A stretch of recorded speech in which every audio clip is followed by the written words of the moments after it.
AI isn't taking jobs, it's taking people's nervous systems offline, because the professionals who are using AI the most, the smartest, the most capable ones, they are the ones burning out the most. They're doubting themselves, and they're quietly questioning their value. Today we're going to talk about the real human cost of AI disruption and what actually protects you. So let's get something straight here. AI isn't coming for your job. It's already here. And the human cost isn't just layoffs.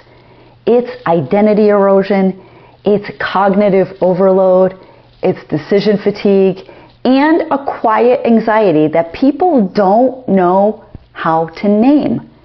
This isn't a tech problem. It's a human performance problem. And when we can get past the hype, what does the data actually show? Yes, AI is accelerating work, but the disruption isn't evenly distributed. And it's not just about replacement. So McKinsey estimates that up to 30% of current work activities could be automated by 2030, right? That's only 5 years from now. Not jobs, but tasks. That is a distinction that matters.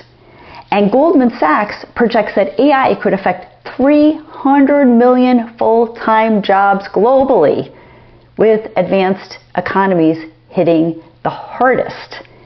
And MIT Sloan research shows that productivity gains from AI, they often come with increased cognitive load and decision pressure, especially for high performers. And finally, Gallup reports that workers experiencing rapid role changes are 2.5 times more likely to report burnout symptoms. So, the people winning with AI are often the ones that are burning out the fastest. There's a hidden cost no one is really talking about when it comes to AI, and here's what doesn't show up in the job reports. People questioning their value because AI can do it faster. Professionals overworking to stay relevant. Leaders stuck making higher stakes decisions with less recovery time. And teams drowning in outputs but starving for clarity. When work accelerates faster than the nervous system can adapt, performance doesn't necessarily improve, and oftentimes it degrades. AI doesn't just change what we do. It changes how often we're under the gun and under pressure. This is why skill stacking isn't enough. The default advice right now is learn AI, upskill, move faster, right? It's almost like learn to code, right? Everybody started learning to code. It's necessary, but it's incomplete, because knowing how to use AI doesn't help if your stress response hijacks your thinking, you can't prioritize amid infinite options, you lose confidence every time the tech updates, and you have the data, right? You have the data in front of you, but you don't know how to use it. I see this every day. I see it even in my corporate role. People who brag about using ChatGPT, but they don't know how to use the data. They don't even know what it means, and they don't know how to communicate it to someone else. The real divide, it won't be AI users versus non-AI users. It's not going to be that. It will be humans who can regulate under pressure.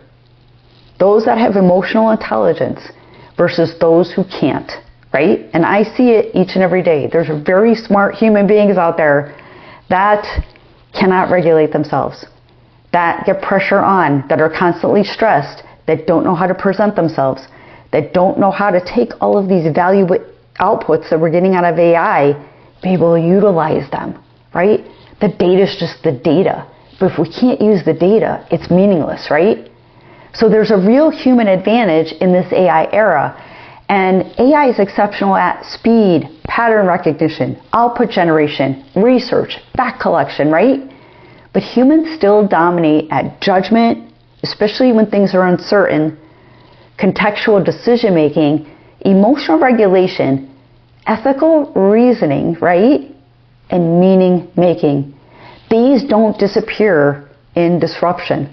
They become the differentiators, but only if they are trained, right? How many people do you know that they're just dysregulated on their own right, and every day of working or being around them, they're just all over the place, right? So that is not where you want to be. What actually protects you in this shift with AI is to not panic, to not look at perfection, to not constantly be on. Productivity is important, but when we're constantly on and not recharging and we're worried all the time, that is not the state that we want to be in, right? So what protects you is human performance capacity. It's being able to train yourself to stay calm when roles shift, because they're going to. Thinking clearly when your inputs multiply, right? All of that data and information, it's meaningless unless you know how and what to use it for, right? You want to communicate with authority when certainty is low. Recovering fast instead of grinding harder. And that's the most important, because that will burn you out. Learning how to control your emotions. This is where emotional intelligence comes in, and you want to plan your work appropriately.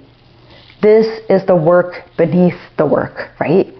People used to call them soft skills, but I think they're more important than ever. They're more important than a lot of this technical skills, because we could have all the data information, but if we can't communicate it, if we can't articulate it, if we don't know how to use it, it's just data, right?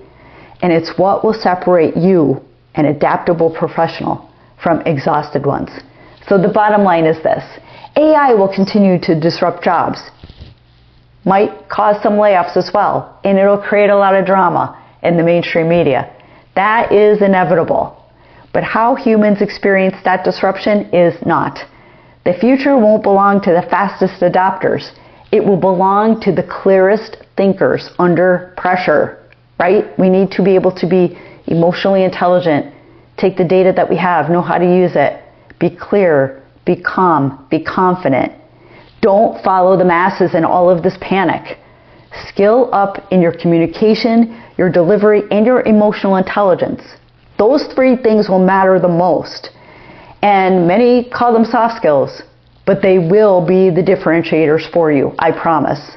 So train that, and you don't just survive disruption, but you will lead right through it. So if you found this content helpful, please consider sharing, please consider subscribing. I hope you got something out of it, and we will see you all next time.